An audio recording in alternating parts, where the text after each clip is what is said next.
Supreme court में नैब तरमीम के खिलाफ इमरान खान की दरखास्त पर समाअत हुई। इमरान खान के वकील ने तहरीरी दलाइल जमा कराने के लिए वक्त मांग लिया। दौरान समाअत चीफ जस्टिस ने रिमार्क्स दिए कि ये गैर मामूली हालात हैं। एक बड़ी सियासी जमात पार्लियामेंट के बाहर है। पार्लियामेंट में मौजूद जमातों को ऐसी कानून साजी का तासुर है जो अपने फायदे के लिए है।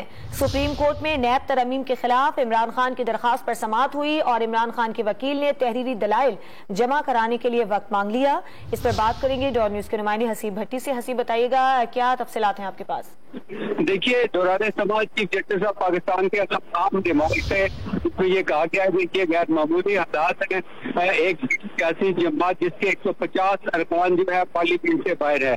हम तो इनसे भी कहते हैं कि पार्लियामेंट में वापस आए। पार्लियामेंट में मौजूद जमातों की जाने से ऐसी कानून साजी का तासर है जो अपने फायदे के लिए की जा रही है। इत्मीनान रखें, सुप्रीम कोर्ट कानून साजी करने के अलावा कोई इरादा नहीं। हमने आइन के मकसद। हसीब भट्टी, आपका बहुत शुक्रिया तफसीलात के लिए।